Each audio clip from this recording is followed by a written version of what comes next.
Colégio Mundo Mágico. Aqui é o seu lugar. Fala galera ligado no canal do Colégio Mundo Mágico da Criança, tudo bom com vocês? Beleza? Professor Cadu aqui. Estão conseguindo me ver, me ouvir direito? Então olha só, gente.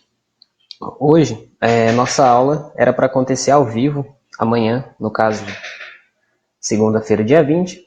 Entretanto, eu tô gravando para vocês o que a gente ia trabalhar amanhã. Então olha só. Vocês lembram que eu falei para vocês que a gente ia começar a falar sobre o capítulo 4, mas primeiro eu tinha que introduzir o conteúdo do capítulo 5, que é a introdução de movimento, aquela coisa que eu passei na aula anterior, para a gente conseguir entender essas coisas assim, porque a gente tinha que ter uma noção de movimento antes.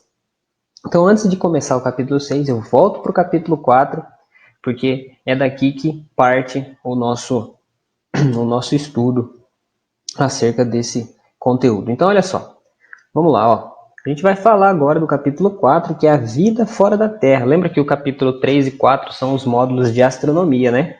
Então, a gente vai falar um pouco. O capítulo 3 eu já falei para vocês, falei em sala de aula. E hoje a gente continua falando de astronomia, vida fora da Terra. Então, assim, a gente vai começar falando da vida no espaço. Bom, trouxe essas imagens do livro. Se vocês quiserem acompanhar com o livro aí de vocês, pode ficar tranquilo, não tem problema nenhum. Tá bem simples, bem fácil de entender. Então, olha só, a Terra não é plana, tá? Para começo de conversa, a Terra não é plana.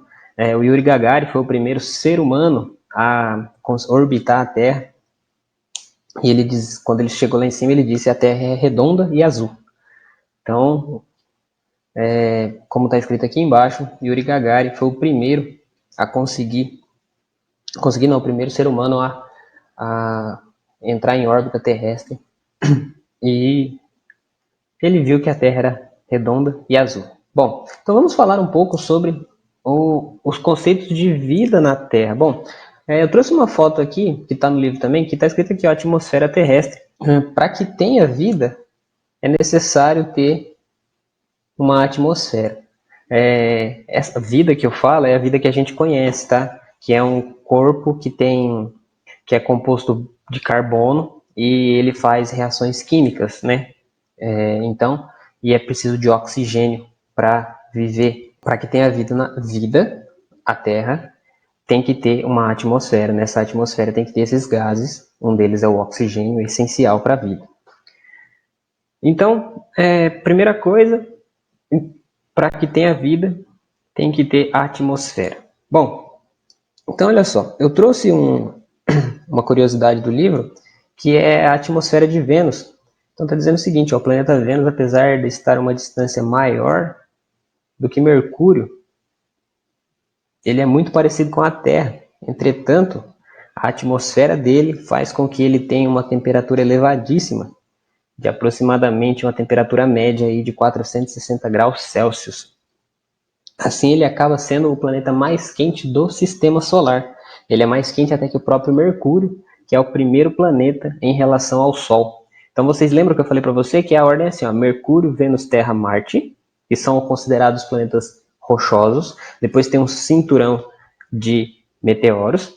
E aí volta os outros planetas, que são considerados, os outros 4 planetas são considerados gigantes gasosos, Júpiter, Saturno, Urano e Netuno. E lá no final tem o Plutão, mas Plutão não é planeta, às vezes é planeta, Plutão está indeciso ainda. Então eu trouxe essa curiosidade porque Vênus é o planeta mais quente, não é Mercúrio, tá? Muita gente erra aí nos exercícios quando aparece que Mercúrio é o planeta mais quente porque ele está mais próximo do Sol. Não é não. O planeta mais quente é Vênus e é o segundo planeta em relação ao Sol. Bom, e aí a gente chega no conceito de vida na Terra. Bom, o universo, ele começou, teve a sua grande explosão, o Big Bang aí, por volta de 13,7, 13,8 bilhões de anos atrás, e a partir desse momento ele começa a se expandir. Até aí tudo bem. O nosso sistema solar, ele não é da origem do universo. Ele foi formado depois. Ele foi formado por volta de 5 ou 6 bilhões de anos atrás aí. E, consequentemente, quando se forma o Sol, aglutinando poeira cósmica ali, formando e tendo uma gravidade muito forte, ele acaba atraindo outros restos de poeira aí e começa a formar o sistema solar por volta de 5 bilhões de anos atrás. Tudo bem? Então, assim, a formação e origem da Terra. Então, esse texto aqui está no livro. Então, ele diz o seguinte: ao início, há cerca de 5 bilhões de anos atrás, a Terra era um aglomerado de partículas sólidas muito quente. Não havia uma atmosfera. Ele era apenas uma pedra rodeando uma estrelinha pequena, que hoje a gente chama ela de Sol. E com o passar dos anos, ele vai esfriando, né? Vai esfriando, vai diminuindo a temperatura dele. E não foi brusca esse resfriamento, foi gradativo. Então esse resfriamento gradativo fez com que tivesse uma crosta na superfície terrestre. Só que no interior da Terra a pressão era muito grande e existia e existe até hoje um núcleo muito quente e denso. E aí, com isso, há a formação dos primeiros vulcões. E esses vulcões, eles tinham que sair para fora, né? Eles emitiam uma quantidade de gás muito forte. E com essa emissão de gases, como estou mostrando na imagem aqui para vocês, com essa emissão de gases, começa a surgir uma protoatmosfera, uma atmosfera primitiva, que ela não era igual é agora, com aproximadamente 78% de nitrogênio, aí, entre 21% e 22% de oxigênio, e o restante de outros gases, mas era uma atmosfera muito densa, muito pesada, e isso começa a aparecer as primeiras precipitações de líquidos. Então, olha só, começa uma rocha muito quente, ela começa a esfriar, essa rocha começa a esfriar, e aí começa a liberar essas erupções vulcânicas. Essas erupções vulcânicas lançam gases, esses gases, metano, enxofre, gases de materiais, de elementos pesados, e começa a surgir essa primeira atmosfera, e com isso começa a aparecer as primeiras precipitações. Precipitações, o professor Rodrigo já deve ter explicado para você, que são as nossas chuvas. Então, começa a aparecer essas primeiras precipitações. Se eu estiver falando bobeira aí, que eu acho que não, o professor Rodrigo pode me corrigir na aula de geografia, mas começa a acontecer isso e formar os primeiros lagos, os primeiros oceanos. E aí, a partir disso, não é um negócio que aconteceu de ontem para hoje, foi evoluindo há cerca de 5 bilhões de anos atrás, até agora está evoluindo o planeta Terra, e aí surgem os primeiros oceanos, e dentro desses oceanos, com os compostos químicos, surgem as primeiras formas de vida, tá? Vida microbiótica aí. A professora de biologia, a professora Gisele, já deve ter explicado isso para vocês, muito melhor que eu, porque essa parte entra na parte de biologia, não é na parte de física. E eu conversei com a professora Gisele, e ela explicou para mim que ela já falou de a biogênese, entre outras coisas, e vocês já sabem disso, então não precisa entrar no mérito da biologia aqui.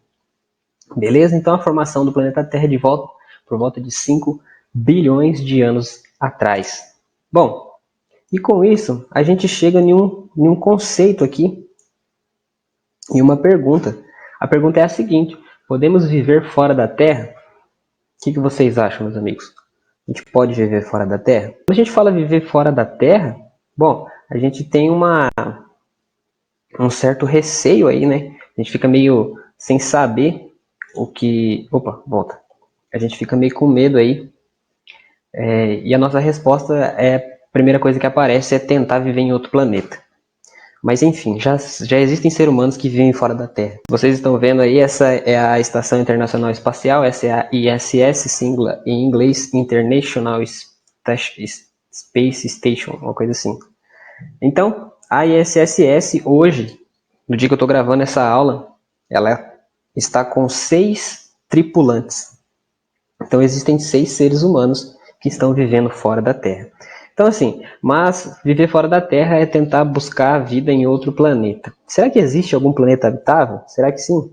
Então assim, a busca da ciência, o melhoramento da ciência é em tentar entender, tentar procurar vida fora da Terra e locais habitáveis para que possa existir vida. Então, a nossa concepção de vida, como eu disse anteriormente, é um planeta que tenha oxigênio, atmosfera, e a gente faça, e os organismos façam reações químicas aí, possíveis para a vida. Consuma oxigênio no caso dos animais, libere gás carbônico. No caso das plantas e das algas, consumem gás carbônico e liberam oxigênio. Beleza?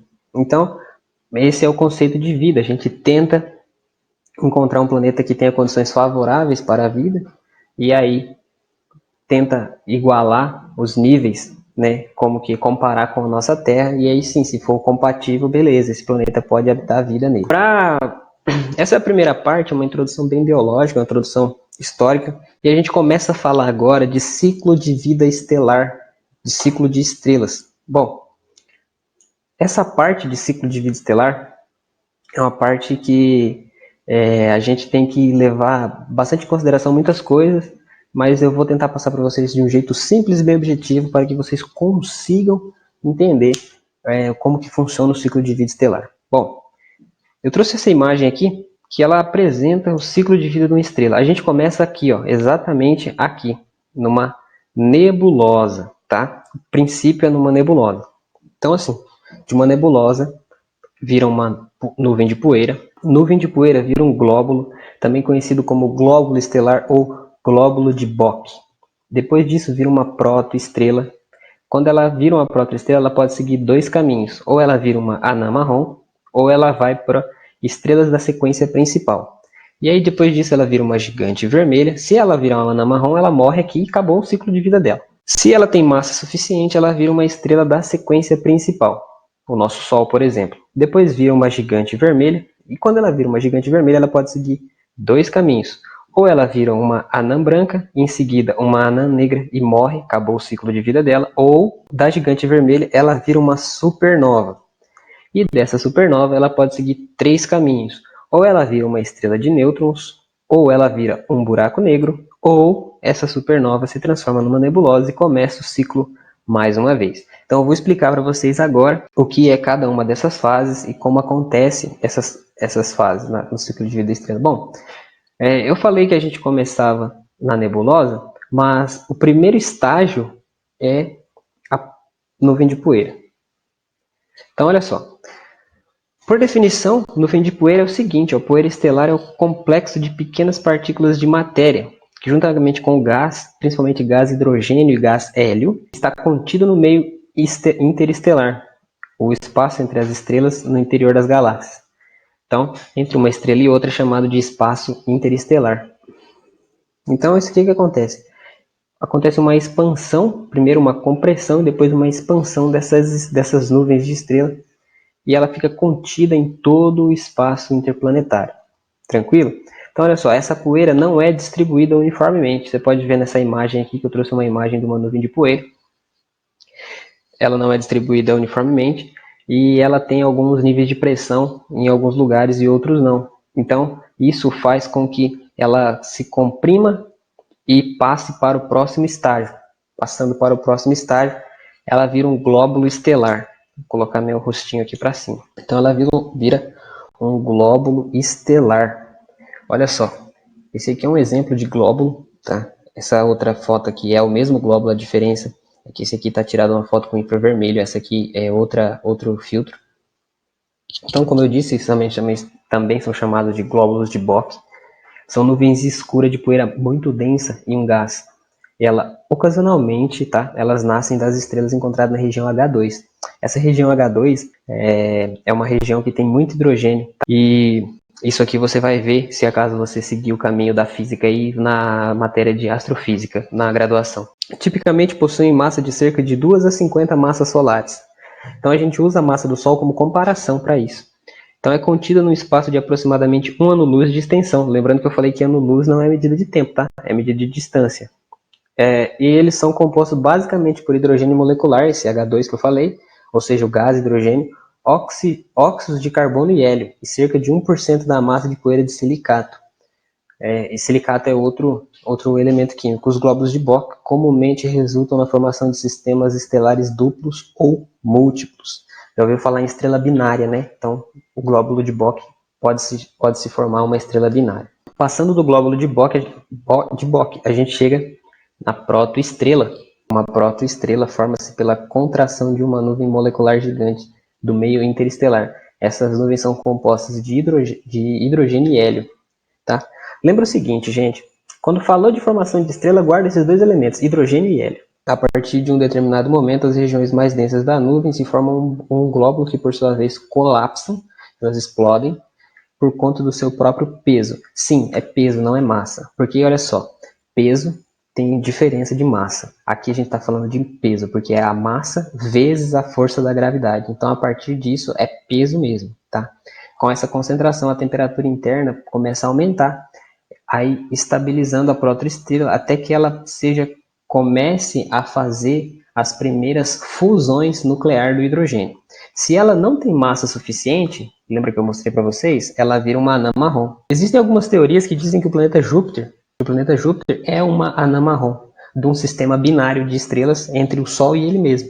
Uma anã marrom é um corpo celeste do tamanho de Júpiter, como eu disse agora há pouco. Então, elas não são grandes o suficientes para iniciar a fusão de hidrogênio. Fusão de hidrogênio é o seguinte: fissão, a gente quebra o núcleo atômico. Fusão, a gente junta os núcleos atômicos. Então, fusão, a gente vai pegar dois átomos de hidrogênio e vai juntar neles para formar um átomo de hélio e liberar energia. Vocês verão isso com a professora Larissa mais para frente, quando ela estiver falando de reações nucleares. Então, ela vai falar dos tipos de reações nucleares e da formação de núcleos mais pesados através da fusão de dois núcleos pequenos.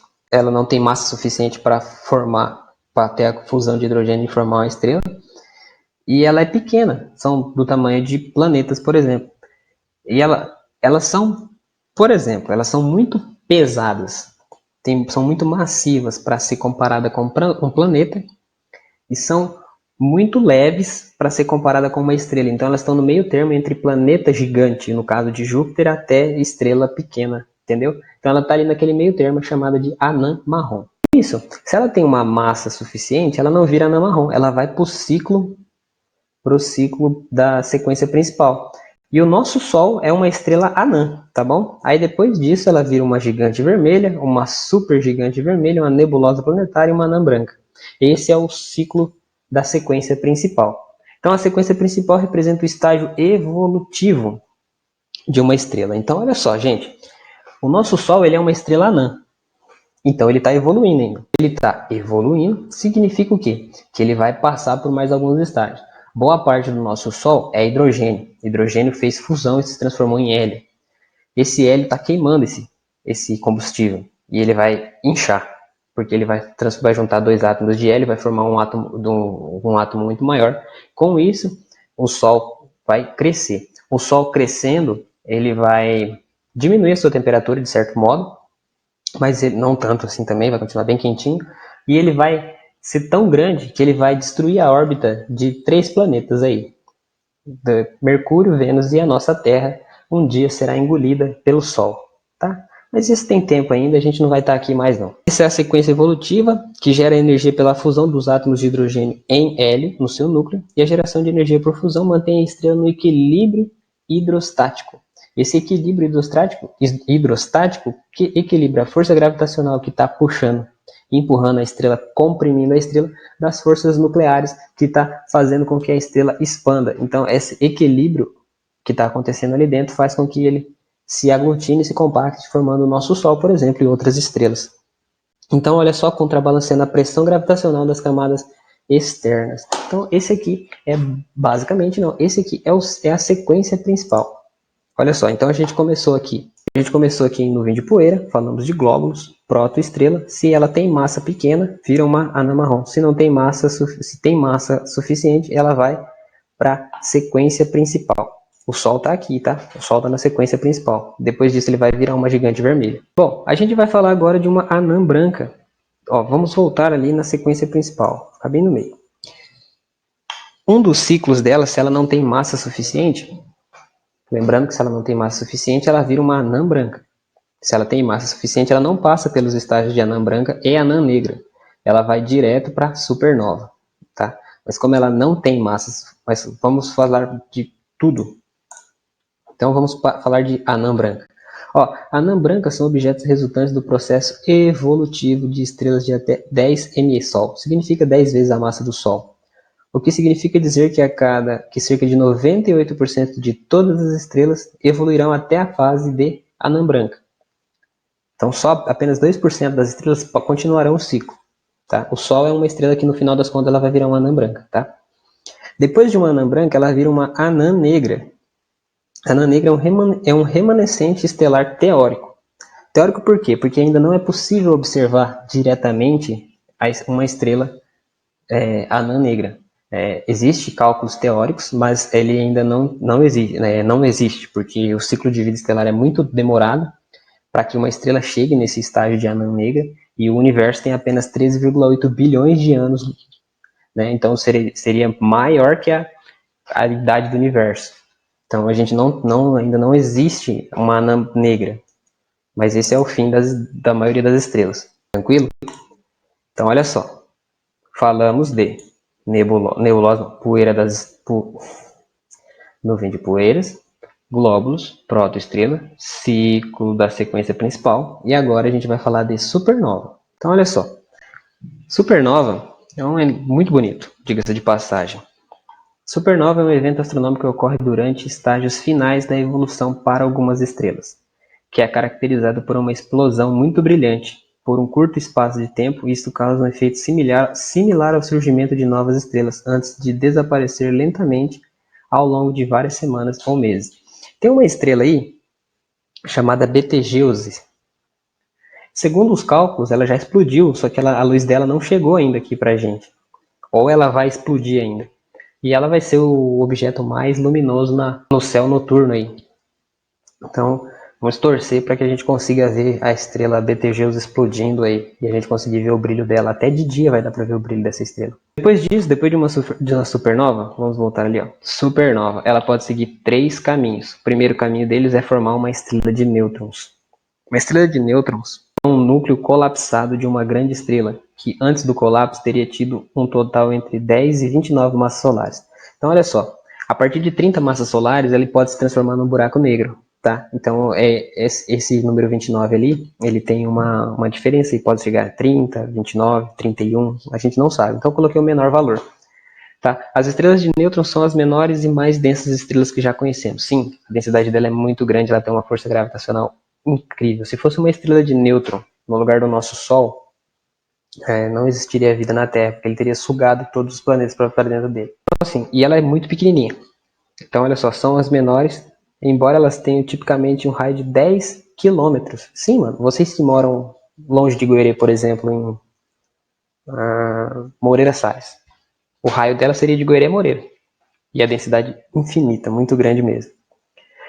Então olha só, elas podem ter massa cerca de 2 vezes o Sol. Elas circulam, elas resultam da explosão de supernova de uma estrela massiva, combinando com o colapso gravitacional que permite o núcleo após a densidade das estrelas anã branca e dos núcleos atômicos. Olha só, o segundo estágio do ciclo de vida estelar é a estrela se transformar num buraco negro. Eu coloquei essa foto aqui, que é do M87, é do buraco negro que foi tirada, essa imagem foi montada o ano passado, através de cálculos matemáticos liderado por uma mulher chamada Catherine Bowman, através dos cálculos de relatividade que o Albert Einstein tinha proposto. Essa é a primeira imagem de um buraco negro real. Então, as outras vistas anteriormente era apenas ficção, apenas imaginação e através dos cálculos teóricos. Então, essa aqui é a verdadeira imagem de um buraco negro. Não é fotografia, tá? É imagem.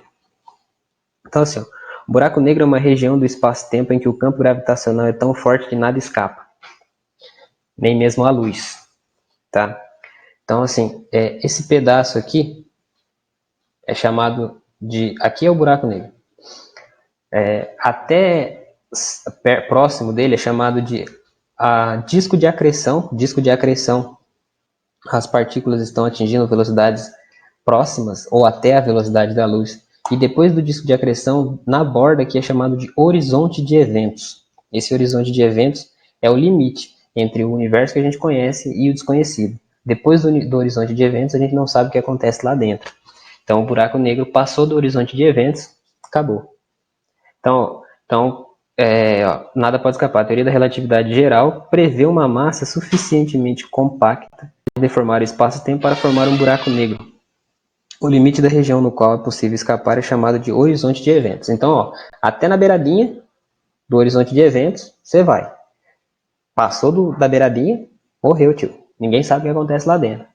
Então, embora o horizonte de eventos tenha um efeito enorme sobre o destino e as circunstâncias dos objetos que o atravessam, não tem nenhuma característica local detectável. Então, a gente não sabe o que acontece depois lá do horizonte de eventos. Então, assim, se ela tem massa, se uma estrela passou o ciclo,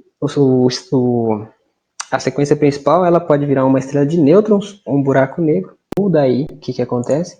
Ela vira a nebulosa. Então, essa aqui é a foto da nebulosa de Helix, que é a capa do Cosmos, Uma Odisseia no Espaço, tem na Netflix. Então, assim, o que são nebulosas? Nebulosas são nuvens formadas por poeira cósmica, hidrogênio e gases ionizados, a partir do resto de estrelas que se desagregaram. Ao serem observadas, as nebulosas apresentam formatos irregulares semelhantes ao das nuvens, o que foi determinado para a escolha do nome, que significa nebula, que vem de nuvem. Então, a poeira cósmica que compõe esses corpos celestes podem aglutinar-se pela ação gravitacional, e assim a união dos materiais formam a nebula, que pode dar origem, de novo, ao ciclo estelar. Beleza? Então, formou nebulosa, tem massa suficiente, volta ao ciclo estelar de novo. Tranquilo? Galera, então é isso. Estou mandando o plano de estudo para vocês. Muito obrigado por ter assistido a aula até aqui. Espero que não tenha sido maçante, que tenha sido uma aula proveitosa. E até a próxima, beleza? No mais é isso. Muito obrigado mais uma vez e até a próxima. Valeu, falou, é nóis. Tchau. Colégio Mundo Mágico. Aqui é o seu lugar.